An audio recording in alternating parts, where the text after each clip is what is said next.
Hey guys, it's that time of year again where we have to set up our Echo gradebook. So, I'm just going to scroll down and oh my goodness, so much stuff. So the first thing you might want to do is make it so you cannot see your old classes. So I'm going to move my face for a second here.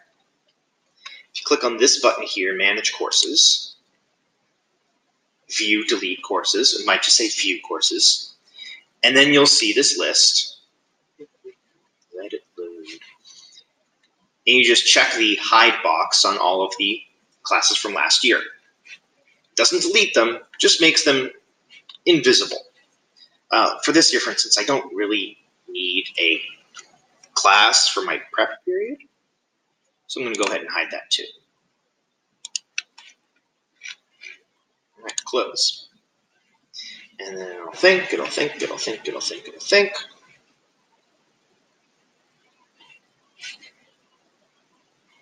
And then, taking its time, there it is. All right, so to set up our gradebook, the first thing you're going to do is, again, go to your master course. We're going to go to the editor of your master. Click on that, brings you here. If you saved all your stuff from your last class from last year, it will show up in your library. Ooh, you'll be able to just scroll down to it, click, and drag it over, let go, and it will show up in your brand new course. Yay! I didn't teach chemistry last year, so I can't do that. What you are going to do is click on this wrench icon for tools. You're going to go to course settings. Again, just going to think. All right, here we go. Now, things have really been simplified this year for you. There's only one thing you have to do, and everything else is optional.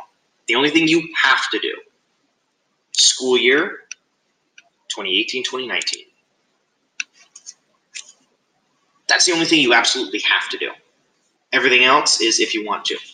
I like to set a picture, so I don't have one ready now, but I'll set a picture for my chemistry class. Scroll down, my grade book. I want students to see their letter grade and the percent. That grade scale is fine with me. Passing score, it's not actually when they pass, it's when Echo marks it as green as opposed to red in the green book. And then multi-outcome scoring. All right, I'm just going to pull up my percentages for the class. And all right. And I'm going to type them in for my weights. I'm not yet at a place where I'm doing 20% in everything.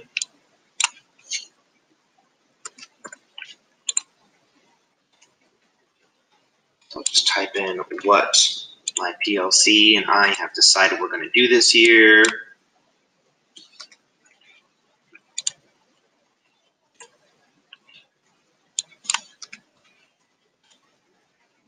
And all the percents match, so I did it right. All right, let's see. I do nothing with this. Personally, I like it when things get marked 0 automatically when they're late, but that's an optional thing. And that's all I want to do.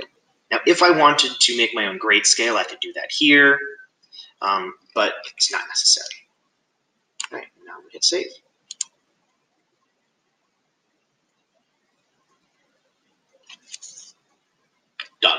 Done for all my classes. All right, now for chemistry, just a simple little thing here. I would strongly recommend that you have a folder for every unit. It makes finding things way easier. So I'm going to call this Unit 1. It's going to be types of reactions. I can type up stuff about it if I want to, whatever, save.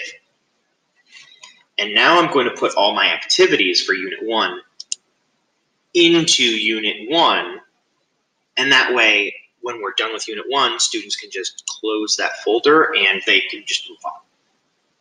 Now, something that you may have noticed that is new, you'll see this button here that says Fall. What that means is that Unit 1 folder I just made is set up for just fall grading period.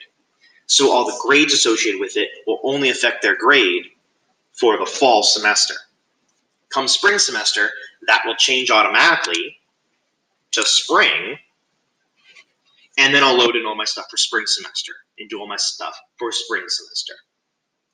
And we won't have to do any weird things to make that happen or make the gradebook reset or anything. It also makes it a lot easier to go back and forth between them. If I'm in spring semester and want to check on what Johnny got in fall semester, I just click spring, go to fall, and I'm done. All right, I only have one other thing that I want to show people, and this is only applicable, though, to people who've never done Echo before. So for the rest of you, thank you very much for watching. All right, those of you that have never done Echo before, I just wanted to show you really fast what the gradebook looks like when you're entering in grades. So I'm here in my AP Physics summer, because I already have students in that one. I'm going to go to the gradebook. Now I can click on Students, and it has all my students and their grade in each of the categories. Or I can go to Activities, and it'll show me each activity and what the average class grade is for each of those activities for people who have handed it in. For instance, no one got that one right, so I probably should look into that. Now, if I want to input grades manually, if I'm going to do that by activity, I'm going to click on that activity. And it brings up all the students, and then I can just click Enable Quick Grade, type in the grades, hit Submit, done. Or I could click on their name. In this case, it brings up their work, because I did an electronic hand-in, and right where my face is, of course. I can then input their grade, hit Submit Score, and it takes me to the next student. Yay! Now, the other way of doing that is, what if I don't want to go in activities, but I want to just deal with Miguel's grades? I just want to fix all of Miguel's grades because they're just all wrong for whatever reason. Maybe he handed in a bunch of late work. So, students, click on Miguel. This gives me the summary of everything for Miguel. Grades. And there we go. It shows me everything that he has done and has not yet done. And I can just, click in and add the grade. And there you go. The super, super brief, everything you need to know about Echo. Hope that was helpful. If you need any more help, shoot me an email or swing by my classroom. See ya.